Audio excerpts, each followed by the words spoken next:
very warm good morning to you, our Camnet TV viewers, and welcome to the Monday edition of the Camnet Breakfast Show today, 26th June 2023. You know, Miriam, is getting towards the end of the month of June. Yeah, exactly, and it's getting cold, very cold. And feverish. Feverish, yeah. But we hope that everyone is keeping warm, like yourself. Yes, today I'm keeping warm, for the first time in a very, very long time. To host today's Monday edition, my name is Zipporah Mushada, joined by my colleague Miriam Kemba. Good morning to you, Miriam, official. Good morning, Zipporah. Though I'm trying to be okay today. Yeah, the cold has gotten me on the bad side, huh? It's very cold, but I'm trying to keep warm as possible. Yeah. I think you should definitely get that COVID test. Don't worry, it's not COVID. That's what can be on the safe side. And today we expect to be joined by some students from Levi Mwanawasa Medical University who are just going to help us, discuss, student welfare in Zambia. And we're also going to be discussing what does, the debt restructuring process mean for the ordinary Zambian. Of course, Miriam, we've heard in the business community what it means. And we've also heard, many stakeholders, saying people are, the ordinary people on the ground are confusing this for debt relief. Debt relief, yeah. Debt relief. So there have been calls for more sensitization. What does it mean? And even, that there have been calls for government to actually state that now that, that it has been given a long time to restructure its debt, what is it doing? What steps is it putting in place to make sure that this debt is restructured? Exactly. So I think those are the things. And what does this debt restructuring mean for the ordinary student? What do we stand to benefit as a country? And just now, to start our day on a very productive note, let's take a look at the health corner.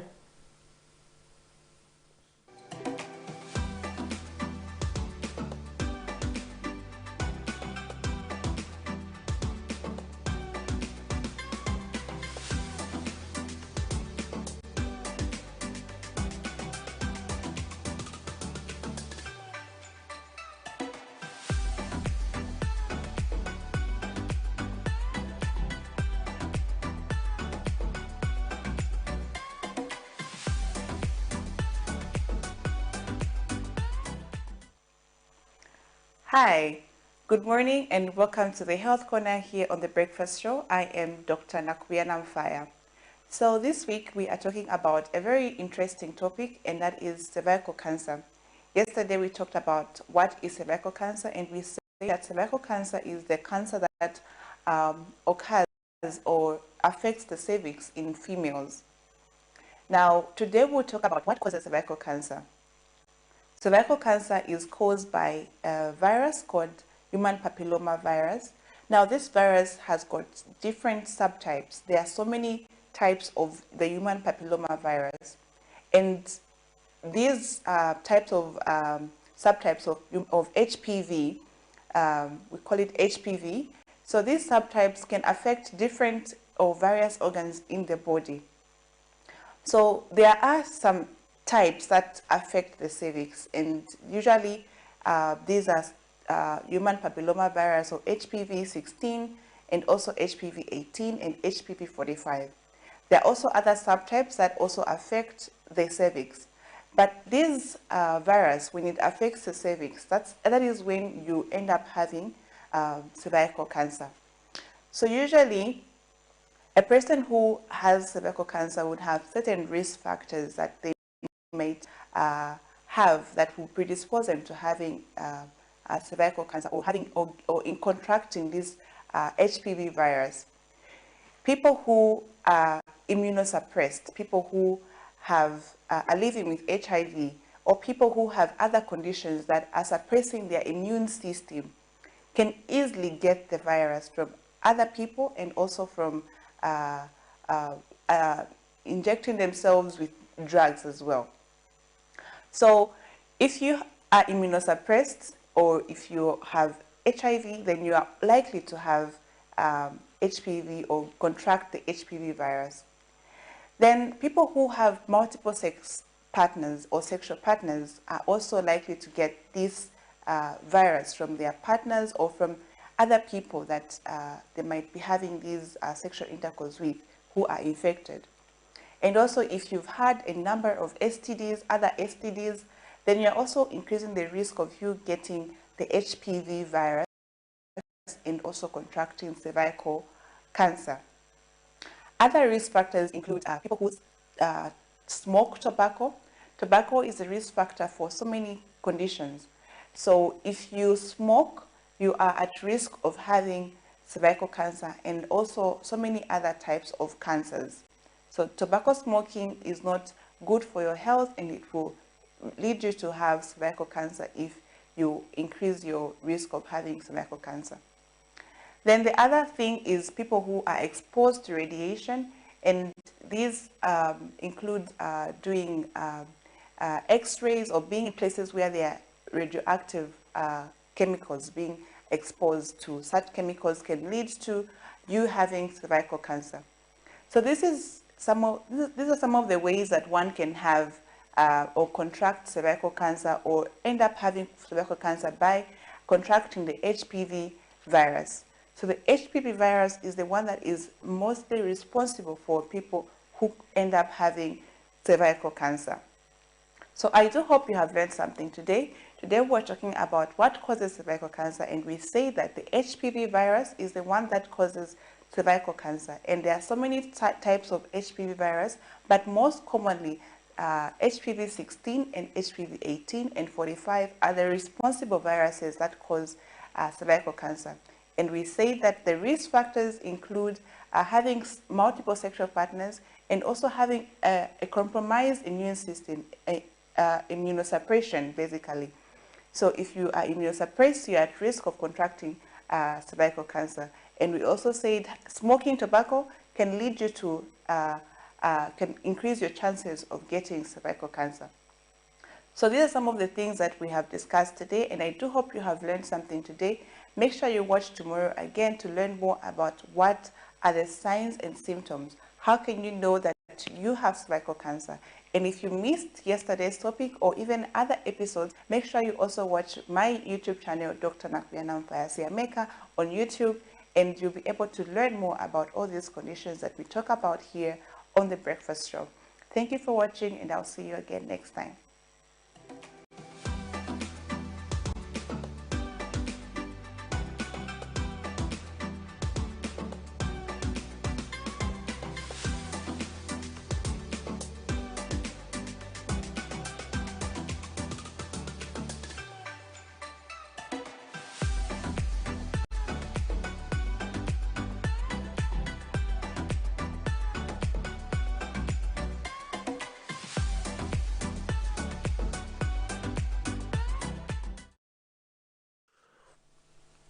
That was the health corner there, and the doctor was just telling us, about cervical cancer. Miriam, I think this is one thing that is not really, there's not much sensitization issues like breast cancer, cervical cancer. There's not much sensitization. Yeah, and the doctors always advise that it's very important that you go for screening, because a lot of women say, maybe unless if I'm found with a certain kind of condition or I'm not feeling well, this is when I should visit the doctor. But it's always important that you go for screening, because you might never know. And they say that if they detect the disease, the cancerous disease area in cervical cancer, it's easy to be treated than if it is discovered at a later stage. Definitely. So, and always remember that these are just health tips and not a diagnosis. So you have to visit your health facility to get a proper diagnosis. Just now, let's take a look at how our kwacha is performing. I'm sure Miriam, people excited to see how the kwacha is performing after this debt restructuring process that the country is undergoing. Someone was telling me this is the best time for you to buy a car.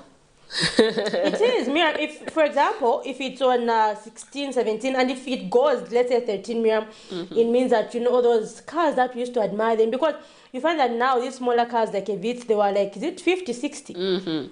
Even 80. Even 80, you know, and so you start wondering, like, what happened, Exactly. Yeah, so, but to be able to buy, better cars at a more affordable price. So just hopefully we're going to see our kwacha, in fact, in the next maybe 2 years, let's say 2 years, Miriam.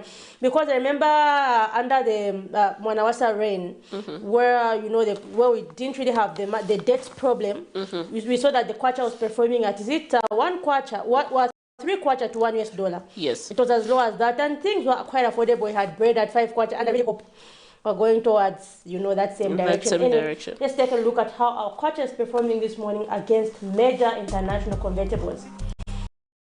So we have the kwacha to the Great British Pound buying at 21 kwacha 46 way, selling at 21 kwacha 88 way. The United States dollar buying at 16 kwacha 88 way, selling at 17 kwacha 21 way. The euro buying at 18 kwacha 39 way, selling at 18 kwacha 75 way. The South African rand buying at 0 kwacha 19 way and selling at 0 kwacha 92 way. So Miriam, my US dollar there to the kwacha. So 16.88 way on the buying part and 17.21 on the selling part. Not so bad. And the concern I think we should just maintain, we don't want to see it fluctuating from 18, 19. It brings unnecessary panic. And I saw someone on Facebook, saying I went to share, is it $500? And I found it at 16 point something, and I'm going to keep it waiting for 20 kwacha. It won't. I'm like, that day will never come. It never come. Yeah. Anyway, just going direct into zooming some of the headlines. We did see you do a story yesterday of a retired security guard who has found himself in a different predicament where his former employees are refusing, or rather to pay him his retirement benefits. Maybe just highlight us on what the story is all about before we go direct into playing it. Well, so this is a security guard who stays in Mutendere. So he said he's actually a teacher by profession, and due to scarcity of jobs in the how the education sector has so many people, it's flooded. So you're saying he had to take up jobs outside his profession just to fend for his family, and so he took up a job as a security guard at Magnum Security, and so he said he worked from 2016 to 2021, but apparently he had been having some challenges in getting his benefits of over 5,000 kwacha. And so he did speak to Magnum Security, that was the assistant human resource officer who actually denied all allegations, saying how can they fail to pay 5,000 kwacha? They pay even up to, so he worked for 5 years. So they're saying we pay people who've even worked for 10 years, meaning that's more money. More money, yeah. So why can we fail to pay him? So he was advised to go there today at 14 hours. So hopefully there's a positive outcome. But apparently, according to him, he said he has been going there and he's not received any help, allegedly. Wow. Anyway, we hope that he gets his retirement package, because it's quite sad, Zipporah, when you have an employee who was working and then later on they get to move away, you're not paying them their retirement benefits. It's quite sad. It's quite sad because, once you pay them that money, they'll be able, to do one or two things there. Yeah, and just help themselves. But let's get direct into playing that story, and we'll continue with our discussion when we come back. This is Son Siku, a teacher by profession and former security guard at Magnum Security in Lusaka. Mr. Nsiku says he was in 2016 forced to work outside his profession as a teacher due to the scarcity of jobs, and opted to start working as a security guard at Magnum Security in order to fend for his family. He, however, alleges that he has been fighting an ongoing battle with the company from 2021 when he stopped working there, as the company has allegedly been refusing to pay him his benefits, which amount to over 5,000 kwacha. Imagine 5 years if to leave a job 5 years ago. What am I eating? How am I surviving? What shelter am I using? So I'm very deeply concerned about the happening at Magnum Security, which is in Binjimfung Road. May His Excellency come to our aid, and Honorable Minister of Labor, to help us. Because this thing has been going on for a long time. We are now tired. People there, they are not being paid. They are suffering. How are they going to feed their families? How are they going to give their landlords? We are very much in trouble if the Minister of Labor and His Excellency and the government at large, if they cannot help us. However, Magnum Security Assistant Human Resource Officer, who only identified himself as Mr. Piri in a phone interview, had this to say. That is not true. We are always, we are paying people who have worked 10 years. But what can make us fail to pay him 5,000 kwacha? Let him come through HR office. Okay, you should ask for yourself or Mr. Ngulube. Either me or Mr. Nguru, any of us. Okay, so when can he come? Are you able to give a date on time? Even on Monday or tomorrow. Though we have a management meeting from 9 hours, I think he can come through after lunch. That is 14 hours. The affected former security guard has called on the Ministry of Labour and Social Security to take a close interest on the operations of security companies to ensure that they adhere to labour laws. Zipporah Mshala, Camnet News, Lusaka. Quite a sad situation there, from that man living in Mtende, and he says, what do they expect me to be eating? Do they expect me to be eating stones? That's according to that story that we played. And it's not like he's begging for that money. He worked for that money. It's his entitlement. And there's something, in our field of journalism, Miriam, you find that when people go there without coming to the media, it's like, they're treated badly. Badly, yeah. When they come to the media, then they, people start denying, and maybe now that he's come to the media, maybe they'll, pay attention. But most of the time is that people take advantage of, like, uzanipeleka kutiwe or waenda ku police. Sometimes these companies would want to, bribe the police. At times we have heard such allegations that where they bribe the police, and you as a civilian, you take your matter there as an employee, it's not even given as the seriousness that it deserves, or rather taken to court. But anyway, we would like to urge most of the employers who are fond of, taking advantage of their employees to stop and desist. Someone is entitled to their retirement benefits. Please give them. It's their money. They worked for that. It's quite sad, Zipporah. Very, very quite sad. And we hope that, justice will prevail and the man will be given his money. This also motivates, employees. We don't want to see a situation where someone will be like, after we don't want to see such a situation. And we're moving forward. What are some of the stories that we have? Yes, definitely. Miriam, and so you have another story from Mukaika constituency in Eastern Province, and these farmers are calling on the Food Reserve Agency to make sure that they pay them, quickly as soon as they purchase their maize. I think, Miriam, you've seen those. We've heard stories, of farmers sleeping, spending nights out in the cold just waiting for their payment. I think you've seen those stories in the past few years. We have. And so they're saying in 2022, they had to wait, some of them, so their maize in August and had to wait up to December.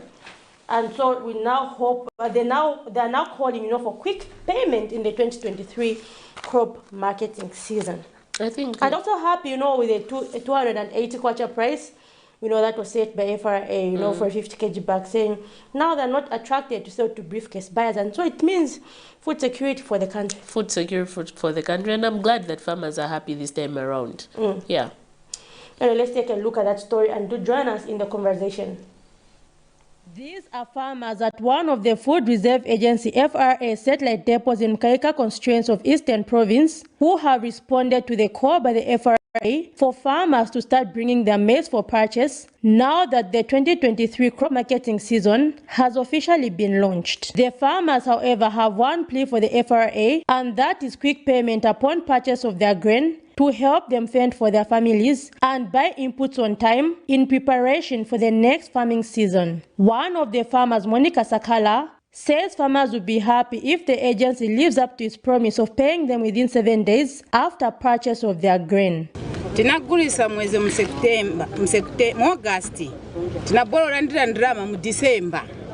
Yonse aya mamanthi tingosesera ndrama sizibwera ndrama. So apateze doubt uta olo tipeleke chani chi milisi yatu tikapeleka. Penangu izangala futi kwati last year amene izinachedwa ndrama. Another farmer, Madalena Sakala, is elated with the buying of a 50-kilogram bag of maize at 280 kwacha, stating that farmers will be more motivated to sell to FRA than to briefcase buyers. ine nakondwera kuti vatisegurira kuno va FRA ndava tonzovutika mwandi kuti tione ndirama tenzogulisa kuma briefcase buyers so lomba vantu vakhala na encourage yakuti tikagulise ku FRA lomba tikatenge ndirama yokwanira bwino pamosi yakuti tikapereka ku fertilizer. The farmers have further called for education on climate-smart farming to protect their crop from destruction during the next farming season, stating that most of them were negatively affected in the 2022-2023 rain season. Zipporah Mshala, Camnet News, Eastern Province. Quite interesting there, Miriam. Your thoughts on the story that we just played? You know, my honest opinion would be this time around, you know, in as much as farmers are excited with the new price where FRA is buying their maize, but also FRA government, or rather, should also consider their plea of paying them on time, because these are the complaints that, you know, we have continued receiving for over the years. And you know, this time around we want to see a difference. We don't want to see farmers complaining anymore. Yeah. And we did see, you know, the FRA saying they'll be paying within 7 days. So I truly hope that, you know... We hope that it's not just talks, but it will be, there will be action. Yeah. Because we have heard on several occasions, you know, where the promise farmers, you know, we are going to pay you on such a date, but come that date, no payment has been made. No payment is made. So we don't want to see that situation. If they say they're going to pay within 7 days, once the farmers, you know, distribute their maize to FRA, let it be so. Yeah. Quite interesting there. Anyway, just now we officially open our phone lines, and to join us in the conversation, we are discussing student welfare in Zambia as our main topic, but also as our side topic, we are discussing what is your understanding of the debt restructuring process as an ordinary citizen, and what do you think it will do for you? Would you like more sensitization on the topic, and what does Zambia stand to benefit? And also you can leave us a message on Facebook and you know, just tell us your thoughts on this. Yeah, exactly. Anyway, right about now we'll take a short break and we'll be right back. Water is life. Each drop counts and each must be cherished. Our tried and tested product meets all international standards. With our smart drip technology, we aim to deliver precision irrigation designed to reduce blockage and wastage, ensuring a high yield. RenGlow, your smart irrigation partner.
Water is life.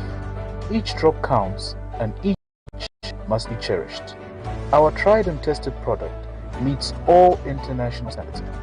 With our smart drip technology, we aim to deliver precision irrigation designed to reduce blockage and wastage, ensuring a high yield. Renglow, your smart irrigation partner.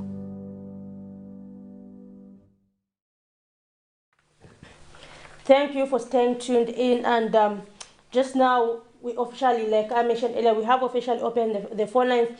What is your understanding of the debt restructuring process? Even as we discuss our other side interview, which is student welfare in Zambia. So basically, we're looking at the issue of debt. On Friday, we did see the ruling United Party for National Development, UPND, at a press briefing held by the Secretary General, Batuke Imenda, accusing the former ruling Patriotic Front Party of, borrowing carelessly without, considering future generations. And the same day we did see, the PF at a press briefing, defending themselves and defending the borrowing, stating that what they borrowed for can be seen. So they cited a number of things, saying, we've got bridges, roads, and all that. So basically that was the issue. So what is your take on the debt restructuring process of that the country is currently undergoing? Do you think it was necessary to invest in roads, flyover bridges and all those things? Because there have been a lot of arguments. Some people feel that there should have been investment in productive sectors,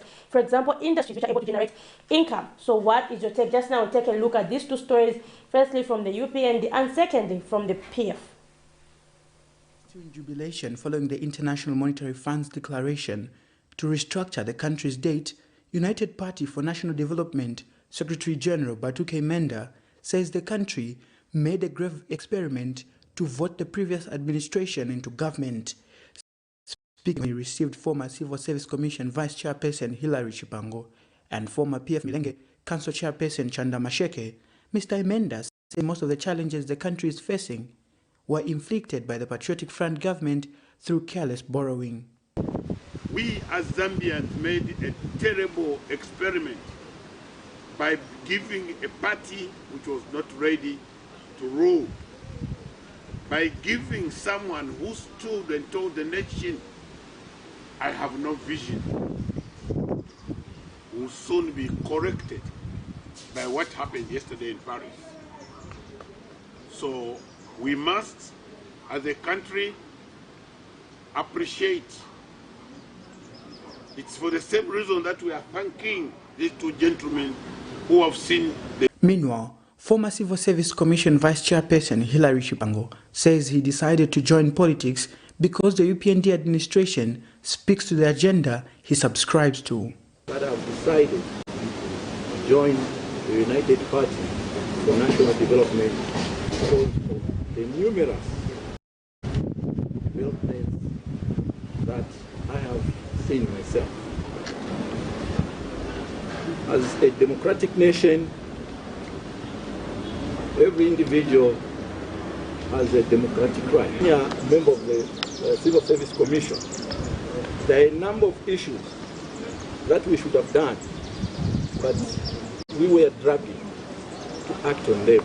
And this is something that is being done correctly by the United Party for National Development. And former PF Milenge Council Chairperson Chanda Masheke says his defection to the UPND comes in the wake of policies such as the free education government introduced. I have decided, I and the people of Milenge, we have come to the UPND. I'll be failing my duties if we don't mention what the people of Milenge is appreciating what the new Don government is doing. Yes. Number one, as already mentioned by Bwana Chipango, the education sector. My daughter is a beneficiary of free education. Within my house, surely can't you appreciate what Bwana Sami HH and this government and the UPND family is doing? Nelson Zulu for Camnet News, Lusaka. Members of Parliament from the former ruling Patriotic Front PF party convened Friday afternoon on their quest to continue providing checks and balances on governance issues in the country. The MPs have responded to accusations laid on them by the ruling United Party for National Development UPND that they borrowed recklessly without any consideration for the well-being of future generations. Addressing the media, leader of the opposition in parliament, Brian Mundubile, while commending the debt restructuring process that has been agreed on with Zambia's creditors in France, says the result of the debt that was accumulated by the former ruling party can be seen in public infrastructure. We are talking about road infrastructure. We are talking about communication infrastructure. We are talking about health infrastructure. We are talking about water infrastructure, among others. And this is exactly what the debt that has been restructured today. Colleagues who want to come and argue, we can see, the development that has been talked about. Those of you that have been driving around Lusaka knew that from around 2017, 2018, we were faced with a serious problem of congestion, traffic. Today you've got flyover bridges now. You've seen how easy it has been to get around Lusaka and so on. Under the L400 project, which was talking about roads within Lusaka, today are talking about ring roads. The values of properties in Lusaka went up because of this decision. Mr. Mundubile has also alleged discrimination of PF MPs at Parliament. Members of Parliament are clothed with immunities and privileges by law. If somebody is going to give comfort to police officers, that police officers can walk here and arrest an MP, let them try. I dare them today. Let them take that chance to try and try to come and arrest an MP here. That will be the day. And I'm daring you, the police, come to Parliament trying to arrest any of my MPs. We will not take it anymore. Meanwhile, Lukasha MP George Chisanga has also called on Minister of Home Affairs and Internal Security Jack Mwimbu to address the alleged arrest of PF members without police call-outs. We do not call that the rule of law. I hope that somebody somewhere has been watching what has been happening to Mr. Mangomba, and somebody who got to power, especially the public protector in government, will ensure that if Mr. Mangomba decides to take on this government, in seeking reparation, he's going to be given the opportunity to present his case, and all those police officers who were responsible for mishandling him and those who assaulted him brutally are going to be held personally accountable for what they did.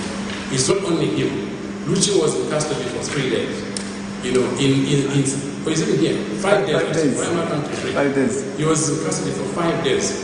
In a matter where he could simply have gone to the police in the morning and in the afternoon to be facilitated to get police call. But because Lucci is associated with the Patriotic Front, he was meant to remain incarcerated for those 5 days in very horrific conditions in custody. Zipporah Mshala reporting for Camnet TV News. There you have it. Those are two stories from the UPND. The first one where the Secretary General, was actually, blaming the PF on the debt that was accumulated, and we also saw on the other hand the PF saying they borrowed for development. So what is your take? Was it the right move, to gather the debt that Zambia gathered, and really are we moving in the right direction as a country in terms of, finding productive sectors? Miriam, I think that's one area we've been talking about in terms of productive sectors. I think, Miriam, you are one person who has done a lot of stories in terms of, the companies that we had as a country. Maybe just give us some light on that. Exactly. When we talk about industrialization, we talk about Mansa batteries, they're no longer working. We talk about Mulungushi textile. These have become dormant. This is something that, government, it's high time that they should invest more in these industries, because this generates income at the end of the day. We have seen, Zipporah, for quite some time, the mushrooming of shopping malls. Are they bringing foreign income in our country? Are they, bringing the development that we see, or contributing to our economy? And the quality employment. And the quality employment. Compare, being a cashier at a till and, working in a productive industry, because that's also technical knowledge. Yeah, exactly. You get that knowledge and you pass it down through the generations. And when you talk about industry, we are talking about manufacturing your own product and later selling them outside the country to gain revenue, foreign revenue. But then when you talk about shopping malls, we're always importing things here in the country. Yeah. So, there's been this documentary which I watched saying, Africa tends to think that development is shopping malls. Of course they look nice. Me, I can't lie, They make, the lights looks flashy and posh and all that. It looks nice, but really, is that a kind of development that we should have? They're not bad. We should have them, but we're saying, at what extent should we have them? should they be more than the way we have industries in our countries? We prefer to have more industries than shopping malls. Yeah. If you talk of Mulungushi, that's one thing I used to pride myself in, being someone who grew up from Kawe. From Kawe, yes. Because I remember one time when I was in primary school, we even designed, in art, we had, art class, we designed this, we drew these chitenges. And, I think one of my design was actually one of those that actually was picked. Oh, really? And sent there, yes. So they had to make, chitenges from those designs. It was more like a competition, and I was happy that my design was actually one of those. So you find that was maybe, let's say, maybe 2005, somewhere there. Those things were actively working. You see? They're actively working, could make our own chitenge, but really what has happened now? And you find that was employing, about maybe about 500 residents. More than that. Yeah, more than that. So it's high time when we're going to say, yes, we're happy that we have this debt restructuring, but then what are the homegrown solutions that we need to find as a country to ensure that, we start repaying this debt? And I don't know really, Miriam, maybe we just need an expert to explain to us. It's something that I've never always understood in terms of, we always talk about the riches, the Suji light, this, but where is the problem? Is it true, Miriam, that we cannot mine our own minerals? Is it true that we need someone out there? Maybe that's something that an expert needs to, enlighten us on. Most of the time we're told we don't have the capacity. Sometimes we're told we do not have the capacity. We talk about, not having the machineries to do this thing. But what can we invest in? Should we? Yes, that's a very good question now. This is the high time that we should now be thinking about investing more in these sectors, the mining sector. These are the sectors that will help, revamp the economy. Exactly. But if we're going to neglect and only a few individuals benefit from these mines, then we're not moving as a country. 20 years from now, it will be a disaster. And who are going to be affected is the future generation. Yeah. And anyway, Miriam, this week, I think we do expect a press briefing from the Ministry of Finance. It should be on Wednesday. And I think they're going to expound more on this. Yeah, we hope to learn, to get more information. Yeah. Anyway, just now we do take a short break as we transition into our interview, where we'll be discussing student welfare in Zambia with the academic secretary from the Levi Mwanawasa Medical University, Mr. Brown Berry.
Water is life.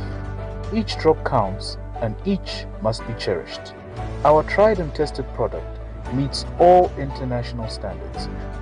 With our smart drip technology, we aim to deliver precision irrigation designed to reduce blockage and wastage, ensuring a high yield. Renglow, your smart irrigation partner.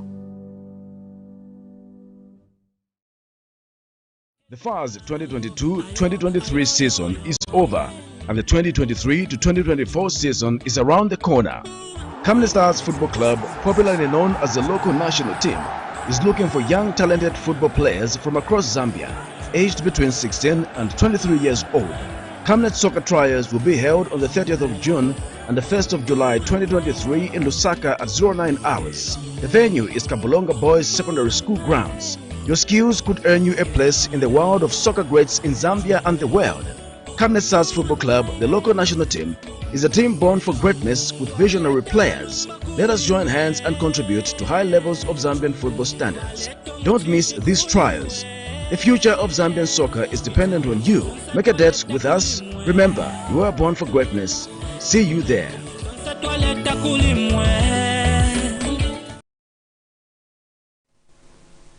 Thank you for staying tuned in. Just now we are discussing student welfare in Zambia, and we've been joined by the academic secretary for the Levi Manawasa Medical University, and that is Mr. Brown Mbewe. Welcome to the show, Mr. Mbewe, and good morning. Good morning, and thank you very much.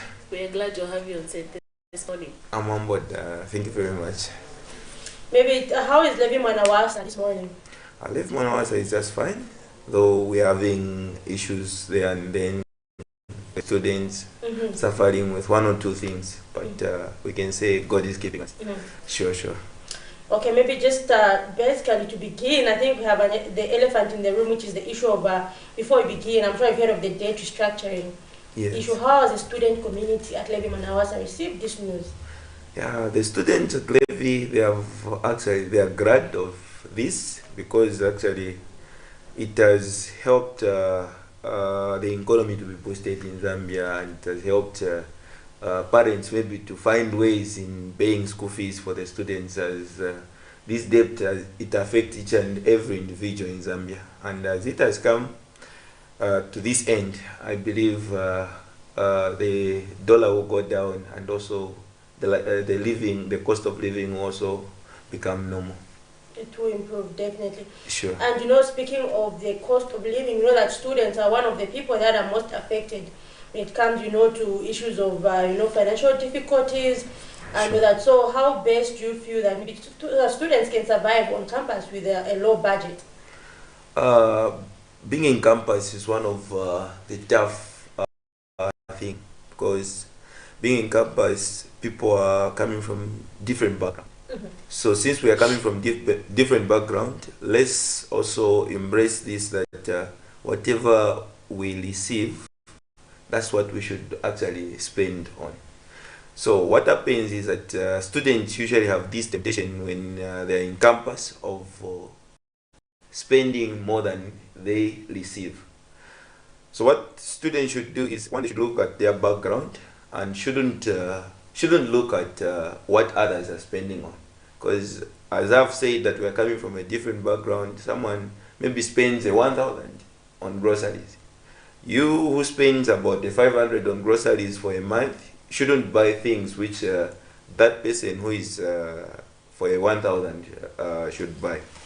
At the end of the day, you realize that the living in campus is individually, not as a group.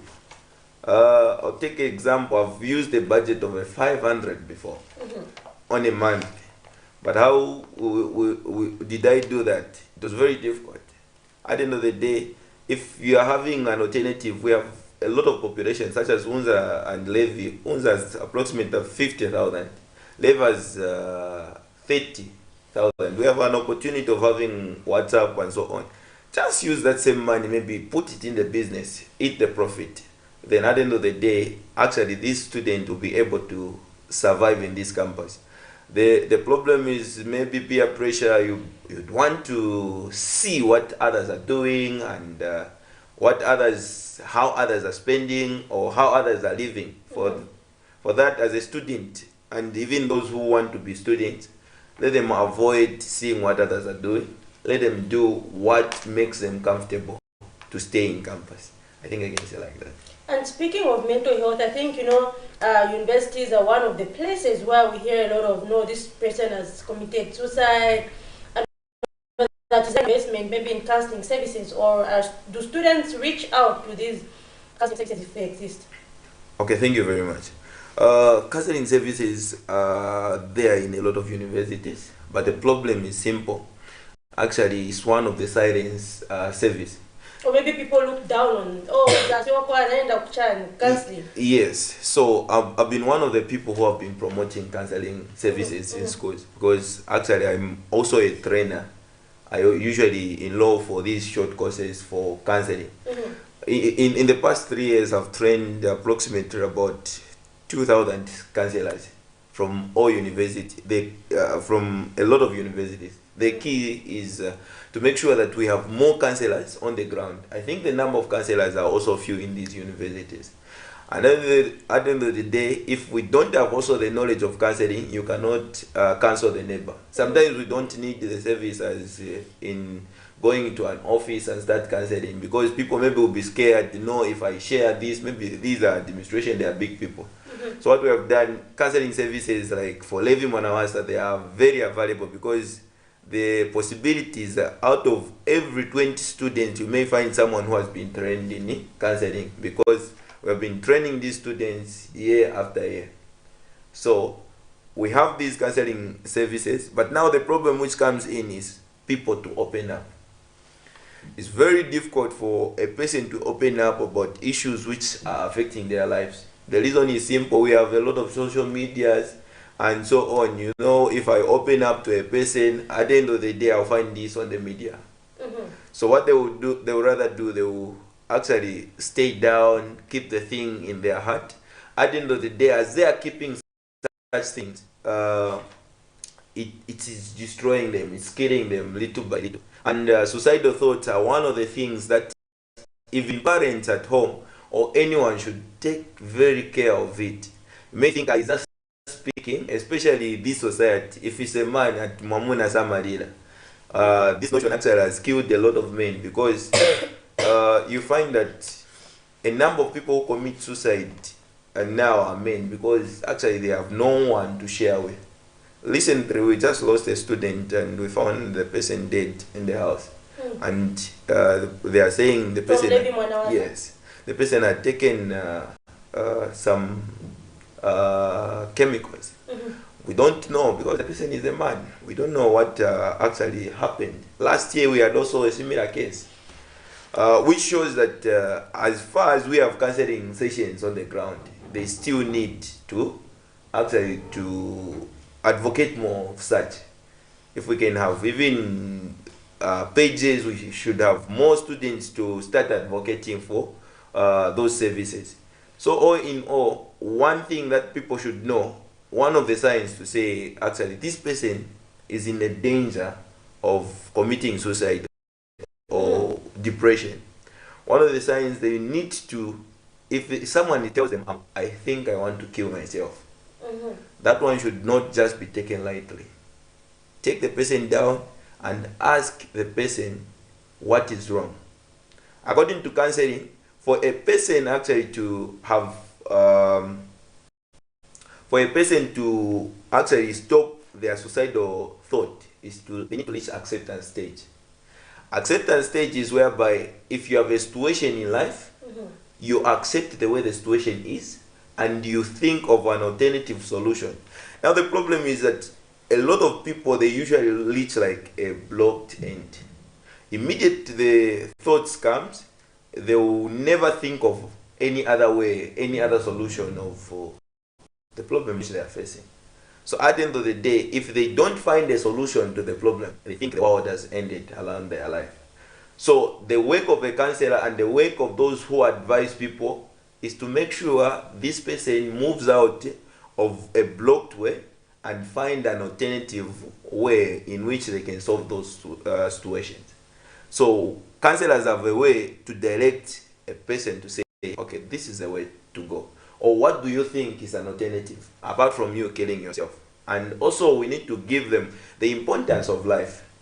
That will really save the Zambian people. And we have a number of people who are having these suicidal thoughts. When we talk about student welfare, we have seen, students on various occasions raise, different concerns from different institutions. With some of the concerns coming from, lack of accommodation, the issue of scholarship, and so on and so forth. As at now, are you happy with the response that government is putting in place in order to, respond to some of the challenges that the students are facing across the country? Oh, thank you very much for the question. Actually, we really appreciate the government for giving us these opportunities which actually students are having.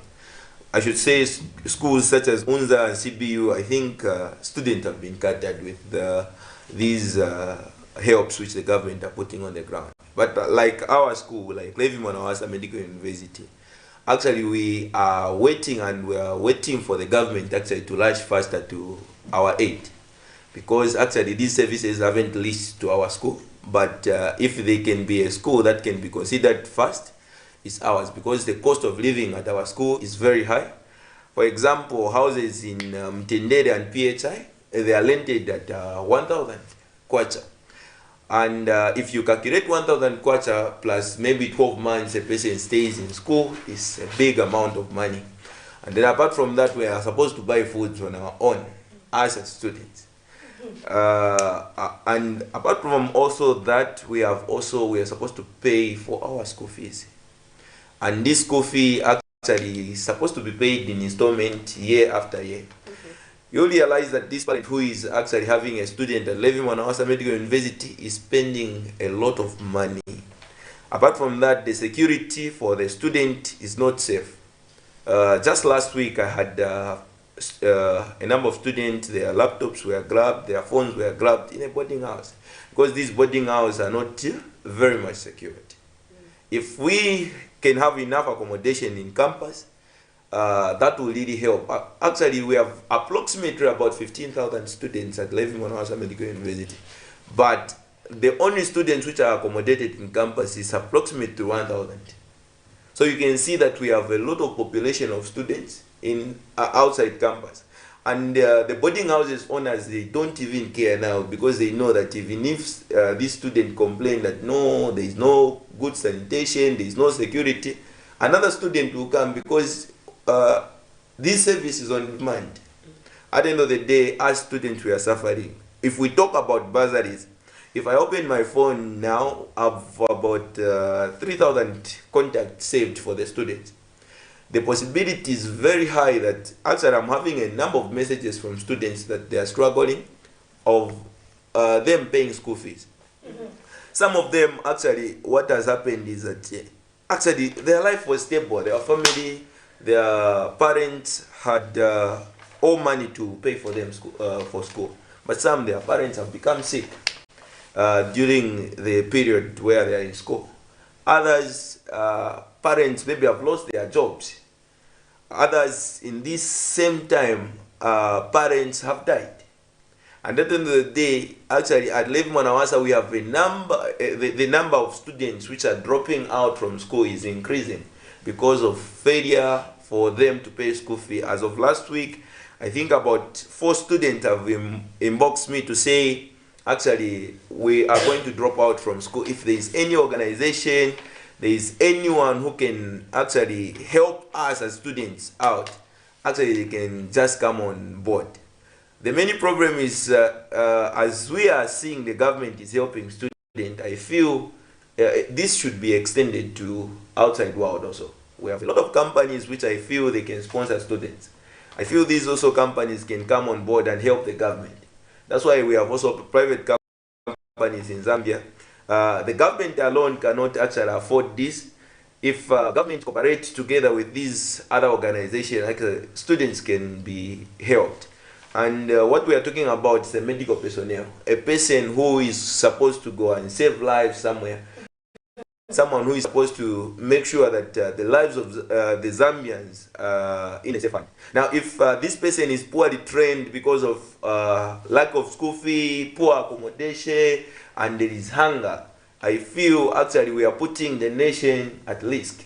We are putting a lot of lives of people at risk, because these people are handling something sensitive. You may leave out an engineer and they will make them back, they will handle an engine. But if you leave out a medical personnel to say, no, these ones, maybe they sponsor themselves, at the end of the day, you realize that the lives of the same people of Zambia, the same people who would have helped, who are failing to help, are the ones which are being affected. I think that's what I can say about these issues of and speaking of academic pressure, could this be one of the reasons that is causing, maybe breakdowns in mental health for students? Yes, academically is one of one of the cause of mental breakdown. Mental breakdown. The reason is simple. This student is having a lot of pressure from all directions. And at the end of the day, this person is supposed to study, write the exams, and actually clear. So you will realize that this person who have struggled to find what to eat, this person who have struggled to find what to wear, who have struggled actually to meet the standard of the institution, they are supposed to write their exam, their continuous assessment, especially students from first year who haven't even coped from this pressure. Because they are They're just from high school. Yes, they are from high school where everything is provided. They don't know the alternative around. At the end of the day, they will just come into university and maybe lecture, because according to they are saying maybe 50% maybe from the lecturers, and the other percent should come from a student. So you find that when it's in the high school, they will read note by note and tell a student, explain things.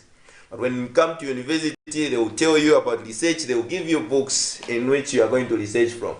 Then, so you try to search for time for you to research, time for you now to find what to eat, time. So this student is having pressure. Now imagine this same person has also lost a parent somewhere. So at the end of the day, these students are facing a number of pressure, such as suicidal thoughts and so on. These things are coming on board. So I feel in these other institutions, the burden has been lightened. For example, at UNZA and this other institution whereby they are being given bursaries and so on and so on. At least we are lighting, the government is lighting this burden on the student. Now if we come at our school, that's why you see there is high chance of, there is high rate of people dying.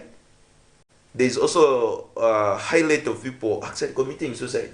So we may not know much the cause of death, apart from suicide. We may not know because this person is passing through under a lot of pressure.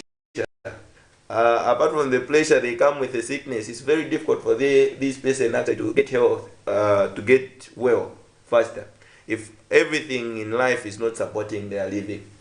Do you think there's segregation in terms of, the distribution of these resources, as well as addressing challenges facing the students? Because, like you put it, the main focus is only on the University of Zambia and the Copper Belt. Yeah, somehow I can say yes, and in the other direction I can say no. Why I'm saying yes is because these universities have been actually awarded bursaries in a number of times. And Levy, since in its existence, it has never received any bursary. And then where I can say no, I can say, I think in a scenario whereby these had already the structures which were in place. Now for Levy, it's supposed actually for structures to start, to come in place, and actually for these processes to start. So in this, we can just say if the process has started and this process is supposed to reach the student, it should just reach the student as fast as possible. Yes, it should just reach the student as fast as possible. If the government has put it on plan, let Levy be one of the schools which should be considered first. Yeah, because segregation, we can say yes. I don't know if the government is looking at the population and so on how to distribute these resources. But if they are looking at its need, I think they should come into some of these universities at a very fast rate. And last time there were some security concerns, at the university. Have we seen any improvement from then? Have there been any changes to make sure that security is enhanced at Levi Mwanawasa? Thank you very much. Security is now good at Levi Mwanawasa Medical University. I think from my past experience, such as last year, we had a student being robbed within campus and so on. There was a vehicle which is moving around, which is collecting bags from students. But as of this year, we have more than, I think, 100 of guards. I think almost each meter or kilometer you find a guard. So at least within campus, students are secured. That is why we are thinking of maybe more accommodation in school. But outside, immediately you leave the gate, people are being grabbed after just leaving Are there the street gate. lights outside or something? No, there are no street lights. Especially when we are coming to this end, which is Mtendele. Mtendele is one of places where we have witnessed high rate of junks. I think we even lost a student last time from who was coming from Unza, who is a student at Levy. So you realize that these ends are not protected. And how early or how late do people finish? How early do they report? And how late maybe do they starting? Yeah, exactly. Okay, you know, as a medical personnel, it's very difficult for you to survive in campus. Because when you fail, you repeat a year. And you're talking about someone who pays 28,000, 29,000 in a year. And the others maybe 15,000. Which if you fail, actually, it will cost, there will be also more pressure on you. Money, how you are going to find money and how you are going to survive. So people actually stays in campus a lot of time to study. Some finishes studies around 23 hours. Some 24 hours. Now, those who stay if maybe they finish, you find, I've seen students actually being in the library until as somewhere 05. For those who want to protect their lives. Now, you know, we are having types of students and different lifestyles which these students are living. So what I'm thinking is, you find that this other student drinks. And sometimes they went to study while they were taking something. And then they are drunk. They will not be oriented with time. They will just go back to the maybe their place is some kilometers from school. And they happen to be at the risk now of being in those attacks. Sure. So what I can say, I think time is not limited. People move almost every time. So it's better if they are in campus, they can move at any time and at least they are protected. But now you find that this student is risking their life because they want to study and they want to clear their CS. So at the end of the day, they will be moving up and down, even at awkward time. We have tried to engage the police, such as Ben Menga area. They used to actually arrest students, but the threat now. Yes. So you find that this student is supposed to have a CA tomorrow, and maybe because Shishita starts somewhere at 22 hours. And the gates at Levi Monawasa, they are closed at 22 hours. So the routes which the students use are very dangerous. In the bush. Yeah, because the many routes which are safe, they are being crossed at 21 hours. So at 22 hours, they will use those alternative routes which are now junks. They know that this is the ends where students are going to come from. So we have actually engaged even Birmingham police and these other police stations. Actually, students have been safe a little bit.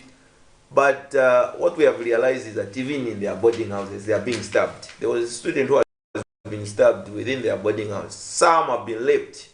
In their own boarding house? Yes. Some have been raped in their own boarding house with these same thieves. So we can say the safety is not that much. So the government, if it can come, the government or any organization, if they can come to the aid of the student, let them come to the aid as fast as possible. Not when we hear more of these deaths of students, because it will really, actually, it will be a chaos to the general populace. Quite interesting. Then, in case you're joining us, in case you're just joining us, we're discussing student welfare in Zambia, and we've been joined by the academic secretary for Levi Manawasa Medical University. So the phone lines are open. You can call on the numbers that are scrolling on your screen or leave us a message on Facebook and participate in our topic. Now we do have one message from our viewer here who says, let me just read, it says, why do students accept to be used as political tools? So I think they're talking about maybe during election time. So this is the question. Yeah, that's a very good question, because during elections we see, different opposition political parties trying to get a vote from the student and visit student in different institutions. And away from the academic activities, and they start doing other things. So as a unionist, maybe. Yeah, I will say that as a union member. I don't want to lie to you. over issues of politics. A lot of politicians that are getting these universities because one, they have bigger population. The other thing, such as union members. Union members are one of the people who are a target. The reason is simple: they know that they are holding those population to their end. You as a people and the general populace should actually agree with me to say that a student who is in the university is looking for a job and is looking for anything. So, you know, these people... And also you talked about the lack of money earlier. Yes, they're also lacking money. At the end of the day, if these politicians maybe bring a 5,000 on their table, actually this student will sacrifice because maybe they would want to use that money in these other activities. So these people will join into politics because they are trying to actually raise their also way of living. And at the end of the day, you find that this politician will say, no, when you finish school, actually you'll be ABCD, ABCD, ABCD. Do those things come true, or are they fake promises? As I can say, politics stands. Politics is one of the dirtiest games. It's not everything that they will say which will come true. The possibilities maybe 1% of all the 100% will be true. So at the end of the day, it's a struggle being in university. It's really a struggle. What other mechanism do you think students should also, you know, or rather a role that students should play so that they do not find themselves as victims and being used by politicians? Thank you very much. As I said earlier on, students should not just focus on studies and being in campus. And so what they should do is, if they have a little income, as I have said, that we have a bigger population, now that we are having what we call CDF, yes, let students actually form some association, form businesses, and actually, I know maybe in campuses they may not say, they may say you should not sell in campus. But in this world where technology is very high, why can't we create just a business forum on WhatsApp, Telegram, and Facebook? This is being run by an institution. And then you still sell your product from there. Well, you are in class, actually, you are actually getting something. The other thing is just the same thing which I've said, peer pressure. Students shouldn't live a life which is beyond their standard. What will cause them to be used by politicians, what will cause them being everywhere, for them maybe being victim of these political issues, is due to them actually trying to raise a life beyond their standard. So let students stay in their way and focus on education and focus on what they are supposed to do best, especially like as we are doing as medical personnel. I think there is less time for us to be involved in these other activities. So if they are found victims, especially in those times, let students avoid those instances, because they will really lead to a lot of problems. You know, in this politics there are a lot of violence and there are a lot of people actually who are watching you. So as we are being watched, our life also are at risk. If they know that actually you are supporting this political party, at the end of the day, actually we have back days when we had more issues of cadres. You find that these cadres actually will come on board and actually maybe your life may be at stake. They may do something that is not right. Sure. Have we seen any students, you know, so far expressing interest in forming cooperatives, or maybe are they too busy with school? Have you seen any, for example, maybe Manawasa, who have maybe expressed interest in, let's write this business proposal and form a cooperative? I think that would be more like encouragement to others, because most students, mostly they, you know, look for jobs, dear some madam, this and that when they finish. Have you seen any so far expressing interest? I've seen a number of students at our institution forming these associations and these business platforms. And the only problem is now in the issue of funding and so on, because as we are also supposed to form these associations, we need finances. You know, I had started 2 associations just earlier on and with my colleagues.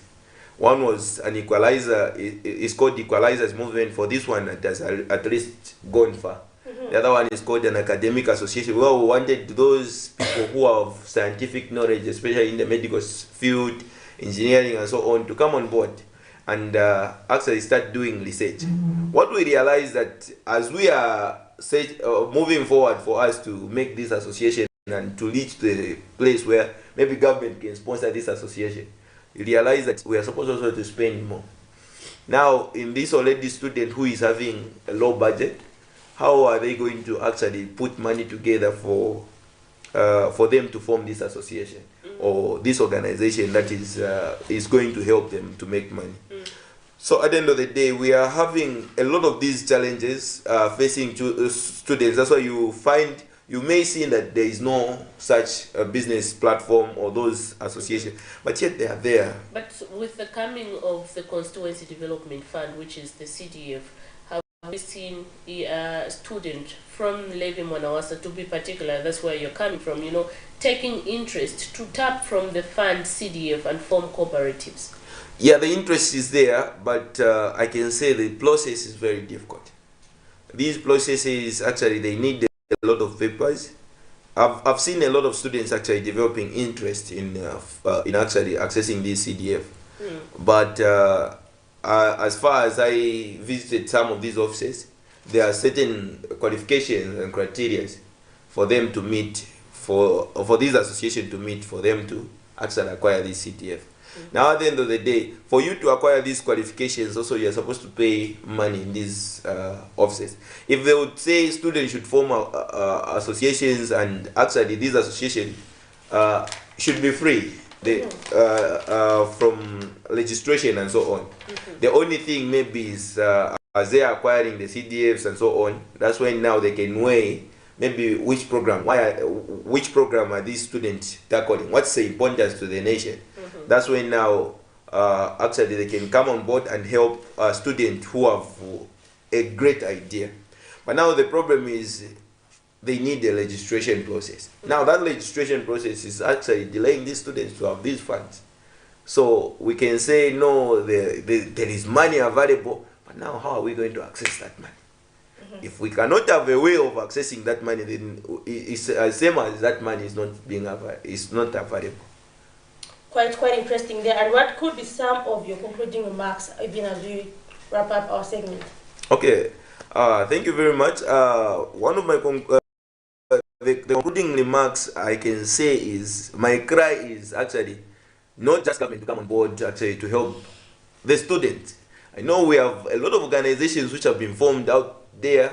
We have Keeping Girls in School, which has been actually helping some students. Actually, such organizations should at least boost their strength on coming to the aid of the students. Especially, you can't find someone in final year dropping out from school. It's really painful.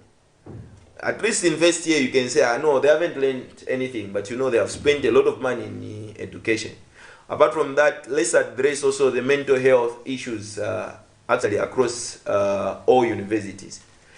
These offices which are addressing counseling, I think they should find maybe matches and so on, which they should explain their goals. A lot of people are coming from backgrounds which they don't know about counseling sessions. What is counseling? And especially in the Zambian where we are coming from, counseling is just like a way, if you're a man, it shows you being low. So what I think is, let them explain what counseling is, what's the advantage of counseling to the general populace. So if the goals have been known, it will really help out the society. In terms of accommodation, we are really crying to the government to say, if we can find accommodation or even bursaries in our schools, it will really help. Because if maybe one part is tackled, maybe if they tackle a bursary part, maybe the accommodation part, it will be easy. Because that money which was supposed to be paid this other side, it will be paid to the bursary part. That will really help the student. So at least to help, especially one of the essential problems which are on the ground, which are facing students, it will cater these others. It will cater the depression, it will cut the difficulties in finances, it will cut these others, even these are other problems the students are facing, the high rate of people failing, it will still cut those ends. So we are really requesting that let's look at the issues which are really affecting students. If we tackle that one, then we'll actually be safe. Quite interesting there. Thank you for joining us, and I'm sure your students out there are watching. Sure, a lot of even the stakeholders, they have heard the submissions, and I think my takeaway point is that don't be used as tools of political violence. Sure. Yeah, definitely. So this is where we do come to the end of our breakfast show this morning, 26th June 2023. But remember to join us tomorrow on another exciting edition of the Camnet Breakfast Show. From us, it's have a wonderful Monday.